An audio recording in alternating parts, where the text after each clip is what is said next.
This is the history of a junior college that once shared locations with a junior high, high school, and a church, a college which will later become Midwestern State University.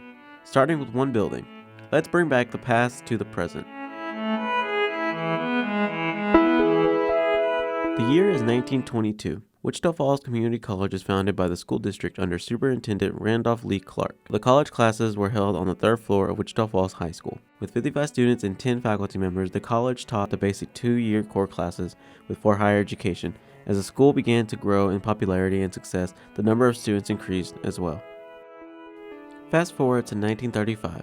The junior college was now being overcrowded and had to resort to using First Methodist Church as their acting headquarters. With the Great Depression still going on, it was much harder to get the new location for the college until a wealthy, generous philanthropist couple, Mr. and Mrs. John J. Hardin, offered to match a $400,000 grant to help build a new building on a new piece of land if the people of Wichita Falls can agree to the other half. With the Hardins' help and the 40-acre land offered from both N.H. Martin and W.B. Hamilton, the project was set. And on January 17, 1936, ground was broken on the new location of the college. In honor of their generous donation, the college was renamed Hardin Junior College. Hardin Junior College, now on its own 2-floor building with 2 more connecting sections on each end, can now hold more than 750 students. The new building offered a cafeteria, library, and gymnasium, and many classrooms and offices with the addition of the iconic bell tower, the Tower of Knowledge, as students once called it. The building was modeled after a Spanish colonial structure with a type of brick unique to the campus until it was discontinued in the 1990s. The brick is a burnt orange with a hint of brown, making the building a bright orange in the sun.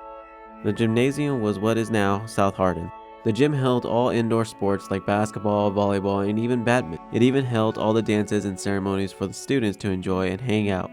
Before the registrar, financial aid, and admissions office were there in their current spots and replaced in the gym, it was a place where students could let out some steam and let loose for a big game.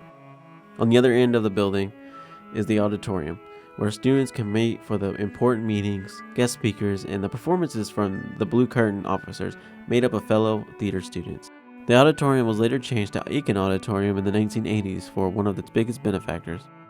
As the school began to grow and expand to other buildings, more rooms became available. A board meeting room was constructed in the heart of Hardin to now hold all executive meetings for the Board of Trustees. The room was named in honor of Wichita Falls citizens J.S. Bridwell. Bridwell was another key contributor to Wichita Falls and the surrounding areas in the 1930s and 40s. The Hardins believed in the young minds of students and wanted to see them succeed.